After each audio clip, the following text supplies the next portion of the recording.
Welcome to the Global Current, where Seton Hall's diplomacy students give you a fresh look at what's going on in the world. I'm Alicia Sharabali. And I'm Daniel Garay. This week's news: protests by women drivers in Saudi Arabia. NATO's reduction of the scope of plans regarding Afghanistan. The Syrian chemical weapon cleanup stalled. An alleged terrorist attack in Tiananmen Square. In analysis, economic relief in Haiti. The Gulf states' aid to Egypt and the effects on Egyptian democracy and governance. And our interview segment features Dr. Ben Scott, who discusses the continuing fallout of the NSA's wiretapping activity. Thanks for tuning in and enjoy the show. In news, Lizabelle discusses the recent protests by women on the driving ban in Saudi Arabia. On Saturday, October 26th, Saudi Arabian women of the Women's Driving Campaign took to the roads in protest of the driving ban on women. The Women's Driving Campaign reported to CNN that at least 25 women drove on Saturday, while The Guardian reports that more than 60 women took action behind the wheel. Participant Aziza Youssef stated that while they could not verify the totals, if there were more than 60 women, this would be the largest demonstration to take place against the driving ban. During the demonstration, there were no reports of action taken against the female drivers. However, Youssef states 2 suspicious cars had been following her all day during the demonstration. Youssef also reported that many activists, including herself, received phone calls prior to the demonstration from top officials warning them not to drive. The Women's Driving Campaign received 13 videos and 50 phone messages from women showing their driving demonstration. One woman and her passenger recorded themselves driving. As she turns her steering wheel, she raises up her henna-adorned arm with a thumbs up. It was reported shortly after the demonstration that 16 women were detained for driving. These women were fined 300 rials for defying Saudi law. Activists from Saturday continue to fear being followed and investigated by secret police. Some women said that cars had been parked outside their homes since Saturday. Saudi Arabia is the only country in the world to have a ban on female drivers. Saudi writer and blogger Tamador Al-Yami describes the ban on women drivers and their reason for a protest. They are giving us confusing messages. There's nothing clear about it, no clear law, no clear punishment. So the message is not clear, and that's why we're fighting. We have not called for women to go out to protest or march or even go out in 2 cars together. We just asked every woman who has a driving license and is able to drive to go out and run her errands or do her business on her own way in her own time. There is no formal law banning women from driving, but under religious law, officials interpret it as legal. In 1990, 47 women drove in defiance in Riyadh and, once arrested, lost their jobs. The urge for reform leading to this ban surfaced when, in 2011, Manal al-Sharif was jailed for 9 days after uploading a video of herself driving. The human rights group UN Watch commended the women who took to the roads on Saturday for their desire to achieve equal rights. This demonstration comes at a pivotal time for Saudi Arabia. Saudi Arabia recently launched a campaign to join the UN Human Rights Council. UN Watch has been advocating against Saudi Arabia's inclusion on the council. Membership at the UN Human Rights Council would allow Saudi Arabia to become a world judge on women's rights and other human rights issues.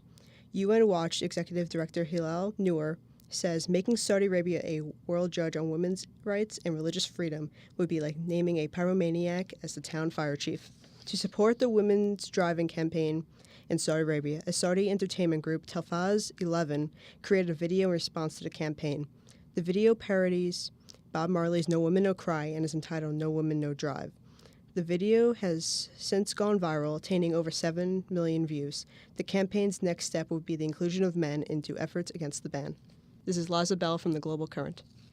Next, Yunfei Wang reports on NATO's plans for decreased post-war presence in Afghanistan. Senior officials of the North Atlantic Treaty Organization announced they are planning a more minimalist mission, reducing the force of combat trainers and increasing military managers. After months of tense negotiation over the size and role of a post-war presence in Afghanistan, this effort was agreed upon to ensure billions of dollars in security aid does not go in vain to the nation. Pentagon correspondent Tom Schenker of the New York Times analyzed that the shrinking ambitions for the post-war mission reflect fears that the U.S. Congress and European parliaments might cancel their financial commitments, which amount to more than $4 billion a year and is the largest single military assistance program in the world. This scenario could only be avoided if the American and NATO troops are positioned at Afghan military and police headquarters to oversee how the money is spent in a country where corruption is a grave concern. The reduced scope is also a result of conflicting goals between military and political leaders. Throughout the 12-year war, military commanders have pushed for a post-war mission focused on training and advising Afghans with larger numbers of troops. On the other hand, political leaders prefer smaller numbers assigned only to large Afghan headquarters. The reduced threat to the troops in Afghanistan could be another factor that leads to the smaller scope. In July 2013, British Lieutenant General and International Security Assistance Force Deputy Commander Adrian Bradshaw announced that the risks to coalition forces in Afghanistan are reducing and should continue to decrease as they get closer to a handover next year. In the last year, as I say, the total number of casualties of our troops has reduced by 38%. As we move forward through the security forces assistance model, we gradually disengage from the Afghan forces. This is Yunfei Wang from the GlobalCurrent. Evan Doolittle informs us on the progress of the OPCW in Syria and the delays and deadlines and dangers they face. This week, the Organization for the Prevention of Chemical Weapons, or OPCW, was able to destroy all of Syria's chemical weapons production sites by the November 1st deadline originally agreed upon. The November 1st deadline was set earlier this month at an OPCW press conference, referencing an agreement with the OPCW, United Nations, and Syrian government. In the agreement, the Syrian government declared 23 production facilities to be destroyed by the end of the month. The Syrian government gave the OPCW 3 weeks to inspect all of the nation's chemical weapons production sites, but the size and complication of the endeavor was clear to the OPCW from the outset. During the October 9th press conference, Director General of the OPCW, Ambassador Ahmet Uzumsu, made clear some of the difficulties the inspectors would face. There are significant challenges. Nevertheless, our organization is well equipped in terms of knowledge, expertise, and experience to fulfill this mandate.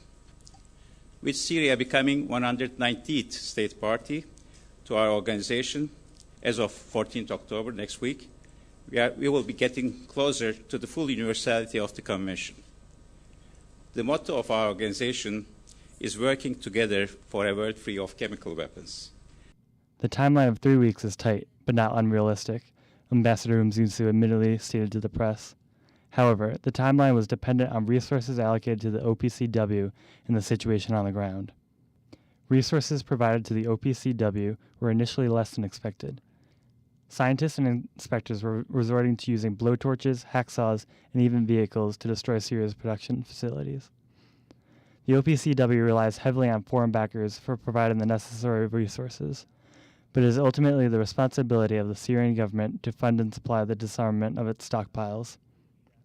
Further complications came from the locations of the production sites. In the war-torn nation of Syria, travel is near impossible. All movements to and from inspection sites were reviewed by the United Nations to ensure the safety of the inspectors, and all travel was done with the assistance of either the UN or armed convoys provided by Syrian forces. OPCW spokesperson Michael Lujan stated that the OPCW has never operated in such a violent theater.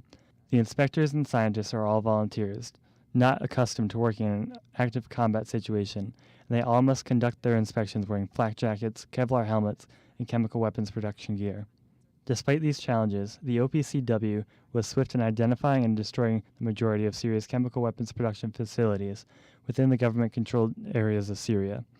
The OPCW was unable to inspect 2 production sites by an October 27th deadline due to security concerns, but they were ultimately deemed previously abandoned. According to Reuters, The location of the 2 remaining sites was not provided by the OPCW, but an official speaking on conditions of anonymity played down their significance, saying one is empty and the other is not that important. There are still many challenges in the Syrian disarmament process. The OPCW can only inspect sites declared by the Syrian government and cannot inspect sites independently declared by the Free Syrian Army, those fighting against Syrian forces, or any other third parties.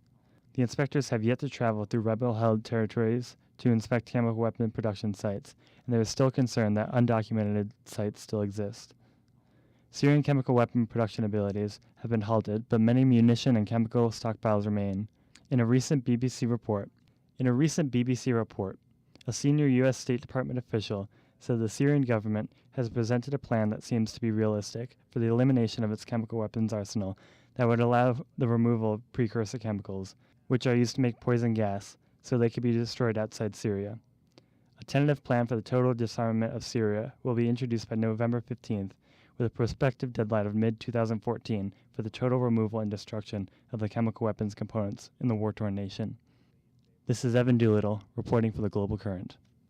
And finally, Andrew Ludwig reports on an accident in Tiananmen Square deemed by the Chinese government as a terrorist attack. 5 people were killed and 40 others injured when a car ran through a crowd of people at Tiananmen Square in Beijing, China, Monday.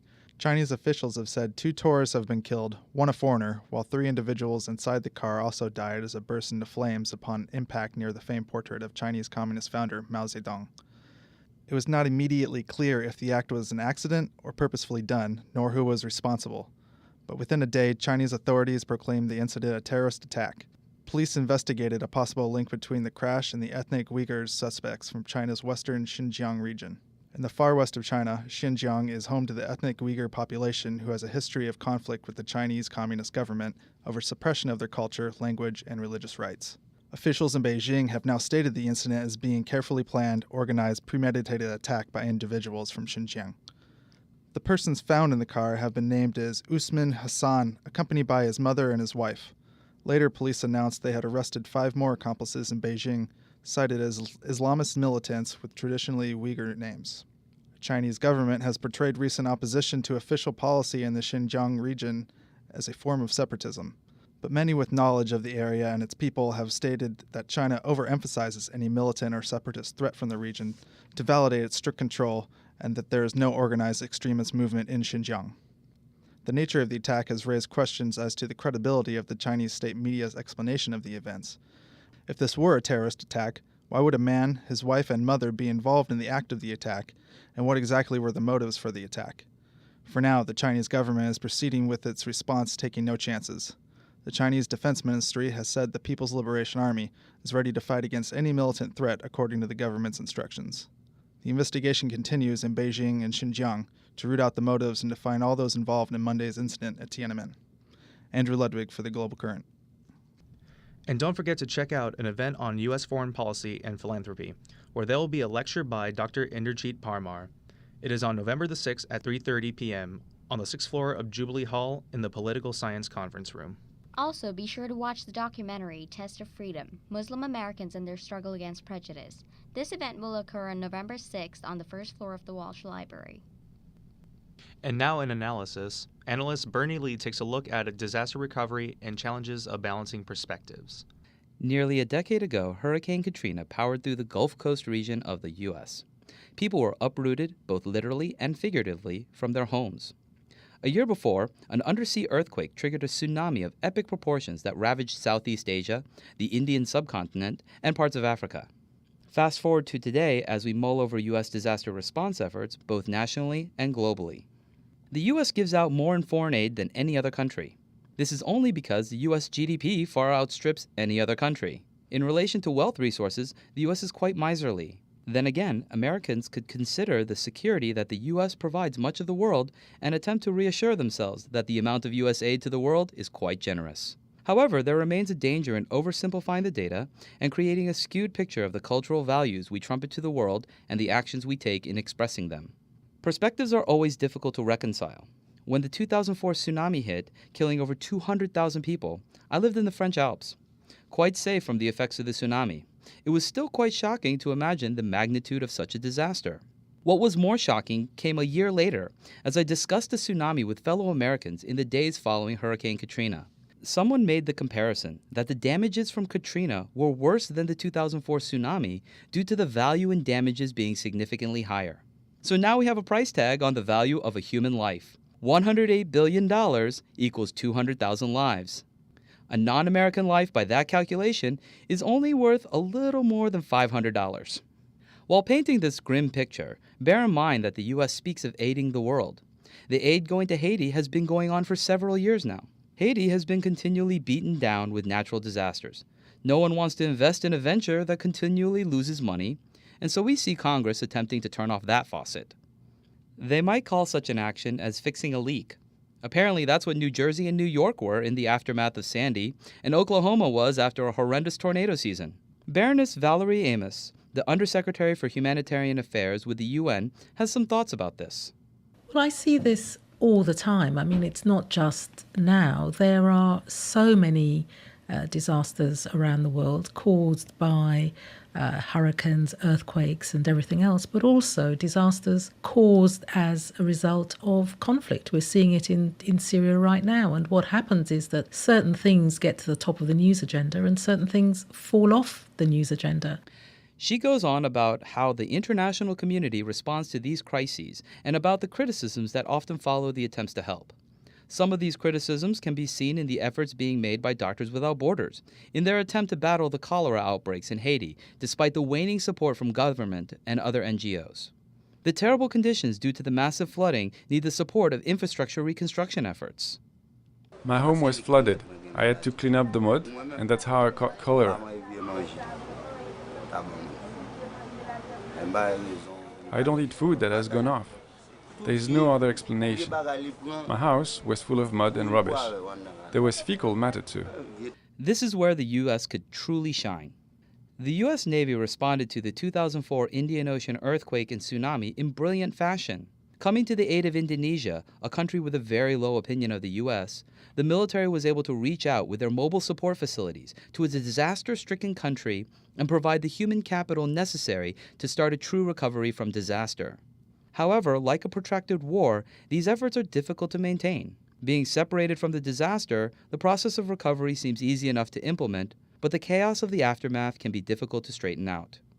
The U.S. is a country with vast resources at its disposal, but more importantly, it has the infrastructure and human capital to mobilize those resources quickly. Domestic problems in America may seem quite difficult to overcome, yet this is a matter of when it will get done and not a matter of if it can be done. Lesser developed countries, such as Haiti, cannot afford such an optimistic determinism. Social media has often joked about the problems in the world. On Twitter, #FirstWorldProblems is an entertaining hashtag to follow. But third world problems cannot be solved in 140 characters. This is where the holes in global security bore into the security of the developed world. The outreach to these countries becomes a paramount issue in the war on terror. People want to be able to face the ultimate force of change in Mother Nature and the more irrational force of change in human nature. If the U.S. wishes to remain a global leader, then it should remember well that it holds the tools to do it. This is Bernie Lee with the GlobalCurrent. And Connor McDonough analyzes financial aid to Egypt by the Gulf states and what this means for Egypt's future. From September 30th to October 19th, the U.S. government may have been shut down, but it still made a critical foreign policy decision. On October 9th, the U.S. government made the decision to withhold some of its military and economic aid to Egypt. This was in response to the current path of the Egyptian government, after the Egyptian military ousted the democratically elected Mohamed Morsi. Since the coup, the Egyptian military has arrested members of Morsi's party, the Muslim Brotherhood, and cracked down violently on protests. The U.S. is currently withholding $230 million worth of aid and halting shipments of military armaments such as tanks, fighter jets, and missiles. Since the coup, there had been threats to withdraw U.S. aid. With these threats came a flood of support from states in the Persian Gulf, specifically Saudi Arabia, Kuwait, and the United Arab Emirates. In July, the Gulf states pledged a combined $12 billion in cash transfers to the new government. This aid was pledged to fill the gap should the U.S. withdraw its aid. This week, the UAE signed a deal with Egypt pledging an additional $4.9 billion. The new aid has helped Egypt shrug off the loss of U.S. aid. But perhaps more importantly, it has given the Gulf states a much larger role in Egypt's future. The Gulf states are supporting the Egyptian military for several reasons. The first reason is geopolitical. They want a stable Egypt to act as a regional counterbalance to Iran. They believe that the Egyptian military is the key to that stability in Egypt. Historically, the Gulf states have supported a bulwark against an aggressive Iran in the Middle East. The second reason is domestic, as put by Edmund O'Sullivan, author of The New Gulf, How Modern Arabia is Changing for the Good. Saudi Arabia and the UAE have made it, UAE in particular has made it abundantly clear where its position on the Muslim Brotherhood is. It considers its activities, some of its activities, to be unacceptable, and it considers it to be a destabilizing element in its own society and through the region.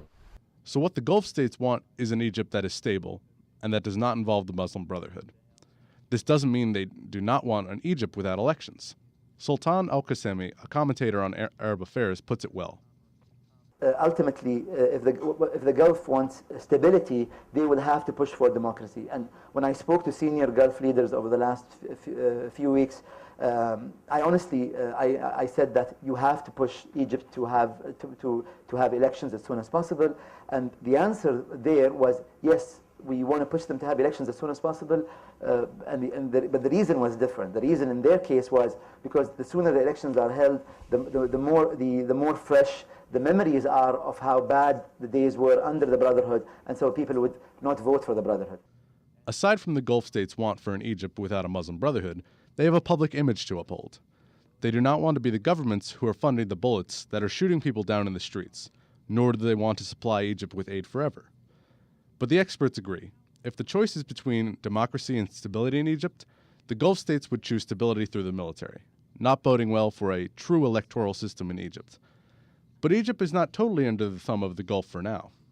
This Gulf aid has obviously provided more than enough to fill the monetary gap left by the U.S. However, the nature of the aid provided by the Gulf states is cash-based, while the United States military aid was in the form of not just cash, but also military hardware.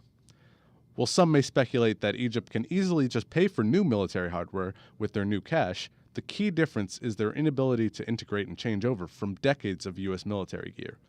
The Egyptian military has been trained for decades to use U.S. military tanks and helicopters. It isn't a simple task to switch over from these.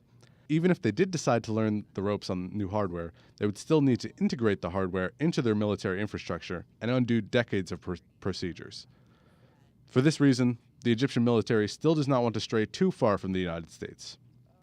The U.S. hasn't made it quite clear what exactly they want from Egypt, other than a political dialogue and a discontinuation of all violence against peaceful protests. So the choice is up to the Egyptian military.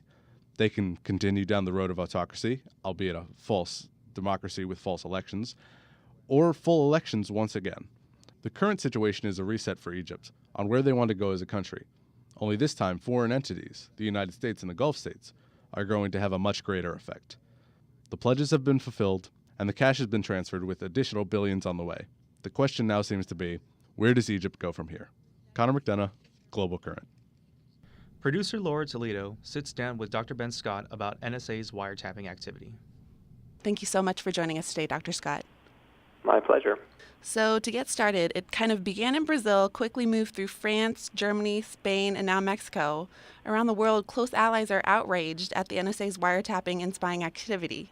Snowden's leak contained evidence that at least 35 leaders were monitored. Is there more fallout to come? Since the beginning of the summer, when the Snowden stories began to break, that there are lots of documents that the journalists have that they're reviewing, and the stories break periodically. So I think it's almost certain that The Guardian, The Washington Post, The Spiegel still have lots of material, and we'll continue to see stories coming from the Snowden documents over the coming months. Now, General Keith Alexander, director of the NSA, he took to Capitol Hill this week to defend the agency's actions, pointing out that this is not a practice unique to the United States. It happens throughout the world.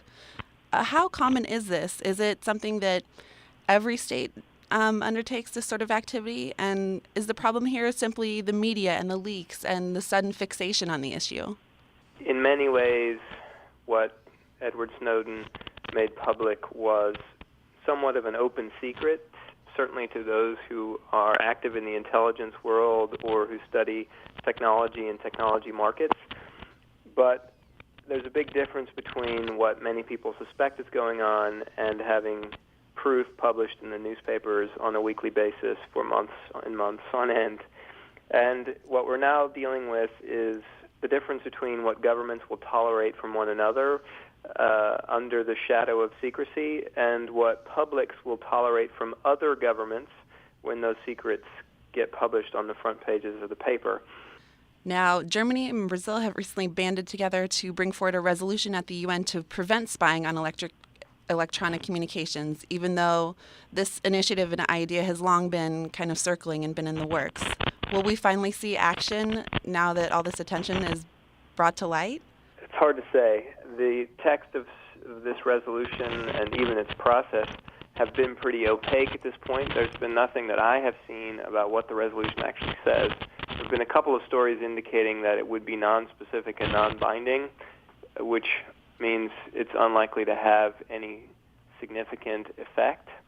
But any UN process that brings this issue forward is going to signal that the questions are much more prominent and have a lot more attention focused on them. How can the world find some kind of balance between being open and transparent while preserving its right to privacy and keeping sensitive classified documents under wraps? That's the most challenging question that sits at the base of this entire Snowden affair debate. And it's not a new question. It's an old question of where do democratic societies place the balance between liberty and security. And right now, what we're looking at is a situation where the power of technologies to enable mass surveillance has greatly outdistanced what the law anticipated in the authorization of these kinds of practices for law enforcement and intelligence gathering. And now we're having a debate about whether and how to recalibrate that balance. I think you certainly will not see the balance tip dramatically in favor of personal privacy. I think that the motivation for nations to have robust and effective law enforcement and intelligence systems is too strong to be overwhelmed even by the most principled moral commitment to personal privacy. But I think you will see significant reforms over time. The question is, how will we get there, and which political forces will drive that change? Ultimately, these are decisions that are taken by nation states, and they will be changes made to national-level intelligence practices. Now, whether those will be taken unilaterally or whether they'll be taken to abide by negotiated agreements between two countries, between two blocks of countries, that remains to be seen. In my view, and in a paper that I wrote with George Moskalow called Lessons from the Summer of Snowden, we argue that Europe has an opportunity to take the lead and identify within the EU member states a common standard for privacy protections that balance against the power of technology in mass surveillance and intelligence. If Europe were to identify a standard, and especially if they were to bring the British on board to that standard, it would be a strong argument for the United States to join, and then I think you would have momentum for a lot of countries to come into alignment with that standard. But, of course, a lot of these practices will remain secret, and enforcement and accountability becomes very, very difficult, and it will never be resolved. It will simply be reformed. And I guess a long process to figure out that reform. No doubt about it. I think we're talking about multiple years, if not longer, before these questions die down. And I don't think we've seen the end of the bombshell revelations in the newspapers, and so I think we'll continue to have a lot of hot political attention on these questions over the coming months. So we need to find a balance, and I think these discussions are the way forward. It's not going to be easy. It's going to be very messy. It's going to take a long time, but that's how democracies work. That's certainly true. Well, I think that closes it out for us. Thank you so much for joining us on the program today, Dr. Scott, and we look forward to your further research and input on the issues. Thank you very much. Thank you for tuning into this week's show of the Global Current. Check us out at blogs.shu.edu/globalcurrent and follow us on Twitter, Facebook, and YouTube. This has been Alicia Sharabali. And Daniel Gaday. And we'll see you next week.